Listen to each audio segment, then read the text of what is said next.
these are eternal truths, really, really deep, that has been hidden from humanity for millennia. This is what they don't want you to know. The real law of attraction and how to apply it in your life. Many people will be familiar with the New Age variants of the so-called law or laws of attraction. And this is going to differ quite widely from what people have heard in the New Age community, in the New Age movement regarding what the law or laws of attraction are. These are the real laws of attraction you're going to be hearing today and hopefully understanding today. Human beings everywhere say that they want certain things in their life. And they say that they want certain things to be present for all humanity. We say we want certain conditions to be present for ourselves and our species as a whole. And we say we want things such as happiness, health, peace, prosperity, freedom, etc. And all these things are great things to aspire to. And we say we want them. Most people will say and tell you we want these things. There are requirements for obtaining the conditions that we say we want. Requirement exists in nature. It does exist.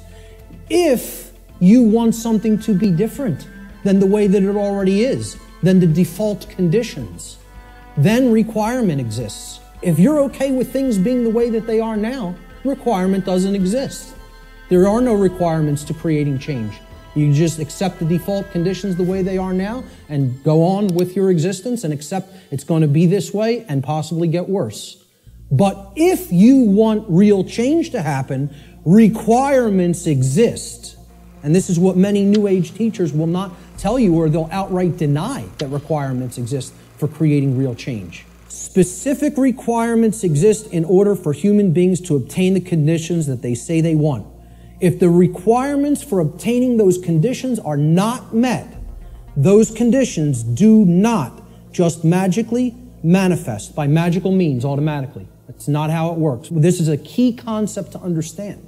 We need to know certain things. Knowledge is required. Knowledge. Knowledge that will spur us to action. That's what's required. This knowledge is occulted, meaning hidden. But what you have to understand right off the bat is that the word occult, it's simply derived from Latin, the Latin adjective occultus. Occultus in Latin means hidden, hidden from sight. The information regarding natural law is occulted knowledge. It is knowledge that has been hidden from humanity. It's held by the few, which is represented here at the top of this pyramid. You can look at this as a pyramid representing knowledge or ignorance. At the top of the pyramid, you have knowledge. The higher you go in the pyramid, the more knowledge. But the pyramid tapers because at the top, very few people understand that information. Down here, you have no knowledge, the ignorant masses. What is this occulted knowledge? Occult knowledge constitutes two things. There's two general bodies of occult knowledge. In the actual mystery traditions and in occult schools, they talk about these as arcana, A-R-C-A-N-A. The word arcana is also Latin. It means knowledge. It means it's dealing with the individual units of consciousness, the human psyche. The first major body of occult knowledge constitutes knowledge of human consciousness, how it works, how it operates, what our motivations are. The second body of occult knowledge is called the greater arcana or the major arcana. And what these natural laws are unseen and universal spiritual laws which govern the consequences of behavior for intelligent species, for beings that are capable of coming to their understanding. It's been called karma, karmic law, in many Middle Eastern and Eastern traditions. It has been called in some of the Western traditions and Christian traditions moral law. Religionists have called it God's law. Why is this knowledge hidden away from people? And there's a reason for that. In order to create and maintain a power differential.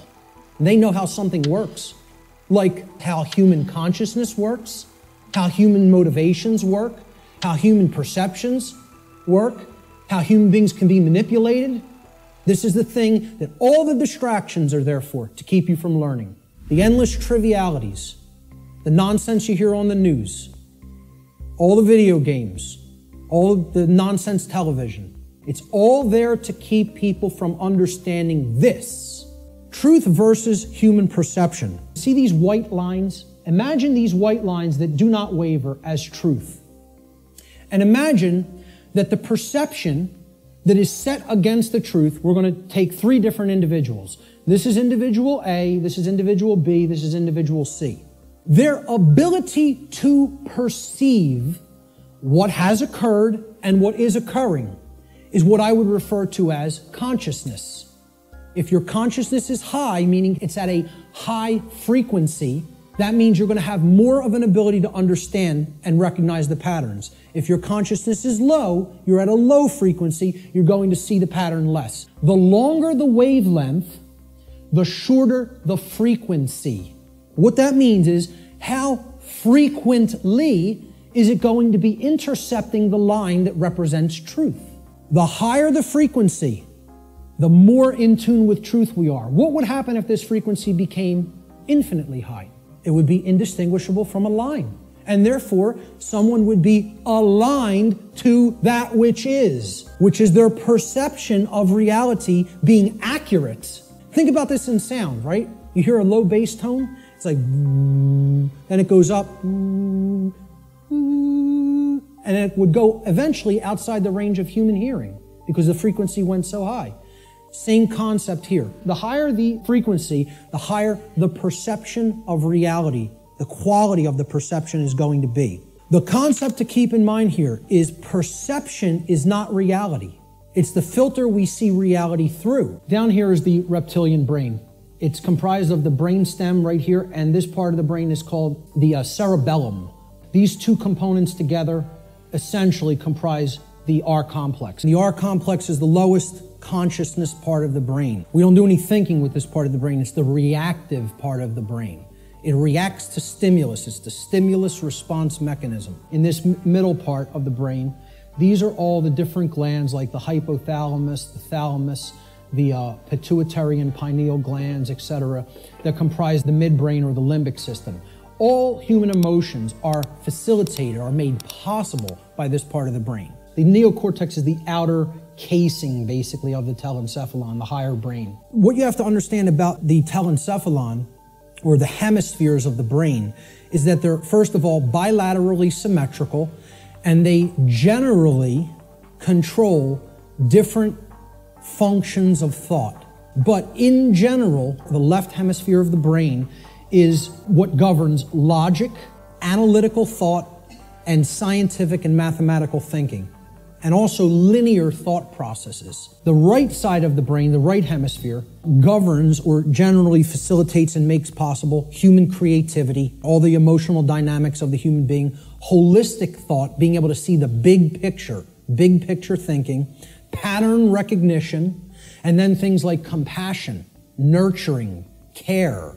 Now, if this left part of the brain becomes chronically dominant, the masculine part of the brain, and I'm putting these symbols here, this is an ancient archetypal symbol called the blade. It's a simple upward pointing triangle. And this downward pointing triangle is another ancient archetypal symbol that was referred to in the ancient world as the chalice, the cup, etc.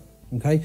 And this was a rudimentary phallic symbol, and this was a rudimentary womb symbol, representing the male and the female. The idea is to keep a balance between these two.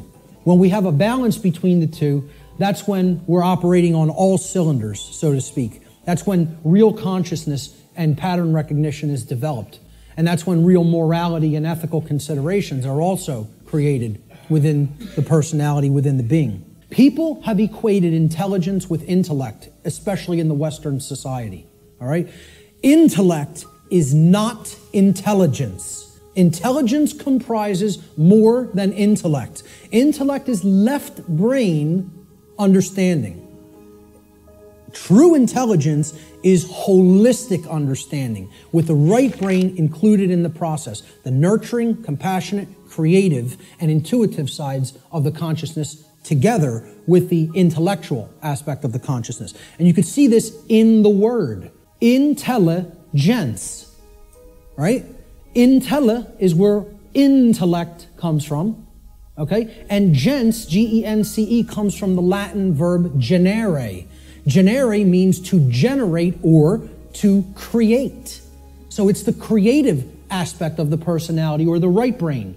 So intellect plus creativity, logical thinking plus nurturing and compassion. That's real intelligence, holistic intelligence. And most people in our society are not in holistic intelligence. They're in one form of brain imbalance or the other. If a human left brain hemisphere becomes chronically dominant, the R complex will take over executive function of the brain, and the person will become ruled by selfishness and base desires. And they will develop a personality that is based in domination and control.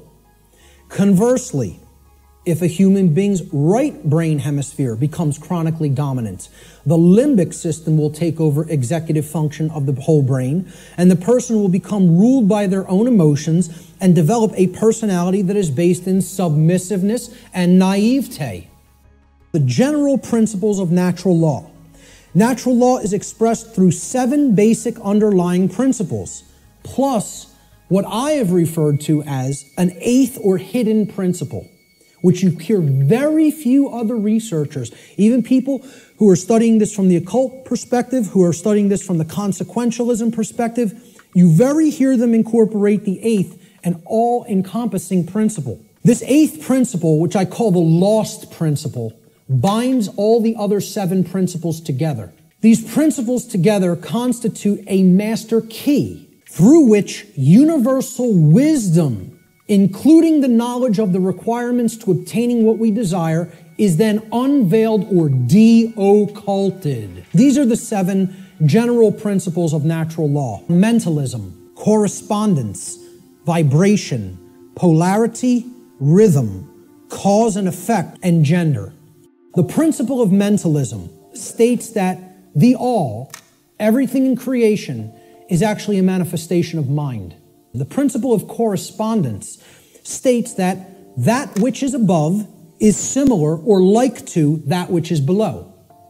So what this means is, it's a mirror, okay? The above is like the below is like the above. The principle of vibration simply states that there is no such thing as rest. Everything vibrates, and at the most fundamental level, the universe and every single thing which comprises it is ultimately pure vibratory energy that is manifesting itself in different ways, different frequencies, different vibratory forms. The principle of polarity states that everything has a dual nature to it. There are polarities in everything that exists, okay? Everything has poles, everything has its pair of opposites. However, opposites, they are identical in nature, but they're different in degree. The principle of rhythm. Everything flows out and in. Everything has its tides. All things rise and fall. Everything has a rhythm to it or a swing to it. There's tendencies that exist in energy.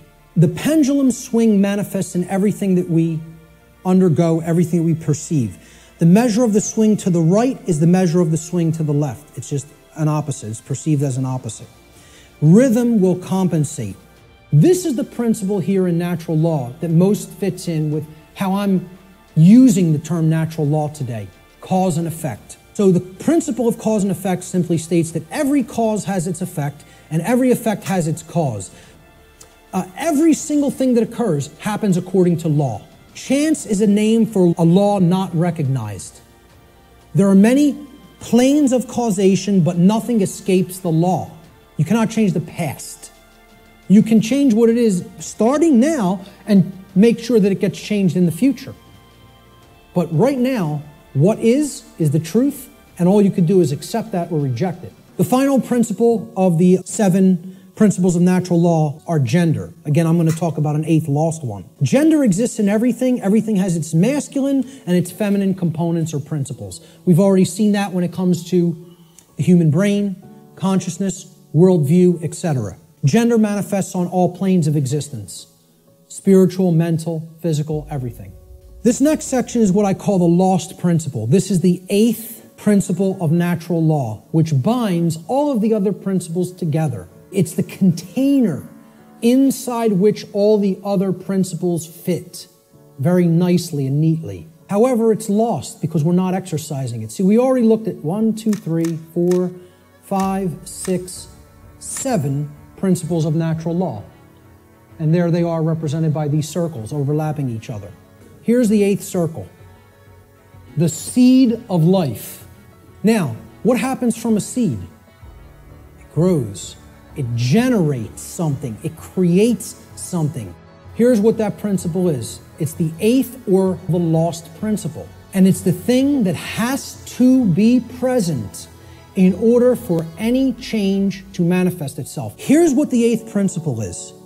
It is known as the generative principle, or the principle which governs creation, which actually is the causal factor that goes into effect and generates the result that we say that we want. But what's the real term for it? Now, most people will say it's love. The generative principle is care. This is different than compassion. People say, why don't you use the word compassion? Because that's not what I'm talking about. It is a different concept than compassion, or even what I would describe as love. This means, what are you giving attention and helping to grow? What are you focusing upon? Because what you're focusing upon, that's what's ultimately getting generated, getting created, and growing. And this doesn't mean be ignorant of what's going on in the world and don't look at anything that's negative because you're going to feed that and give power to it. That's not what it means. That means, you know what you're feeding? In that instance, if you want to do that, you're feeding ignorance. And that's what's going to grow. It's the exact opposite that the New Agers want you to believe that it is. By ignoring the negative, you are ensuring that more of it occurs. You are fueling it by ignorance. This is what you're giving your energy to. This is what you're focused upon. This is what you actually care enough about to do, to spend your time on, to put your attention on, to manifest in the world. That's what I'm talking about as care. That's what generates our experience in the aggregate. Most people don't care about what's really happening. Therefore, it is an impossibility for us in the aggregate to change the direction of energy, to change the direction of consciousness, and ultimately to get what we say we want. That's how the real law of attraction works. Here's how it actually operates. The lost principle is the dynamic of care. What we care about on a day-to-day basis acts as the driving force of our thoughts and actions. What did I say we need to develop? The heart, mind, guts, right? Heart, mind, guts, in that order. Care comes first. You got to care enough to know, to develop the knowledge, okay? Then you got to act on it and put it into practice. Apply it. So that's the order. Heart, mind, guts. Care, knowledge, action. Those are the steps. And all three of those have to be in place. That's what unity consciousness is. It's unifying thoughts, emotions, and actions. The three aspects of consciousness, such that there is no contradiction between them. Our thoughts, what we say, what we think, how we feel, and how we act are one and the same. There's no contradiction. That's unity consciousness. Therefore, care is the driver of our thoughts and actions. It ultimately can be seen as the generator of the quality of our shared experience here on the earth. Care is what generates the whole thing. Hence, it has been called the generative principle. Liken the heart to a pump in the body. Well, what does a pump do? It's a generator. It provides energy. It moves the life force through the blood in the body. In every ancient tradition, they talk about the life force being in the blood. The heart is what pumps that through the whole physiology and enables us to continue to sustain life. As important as the brain is, which we just talked about the importance of it, the heart is ultimately what's generating the experience, because what we care about determines what we think about on a daily basis most of the time, and therefore how we behave.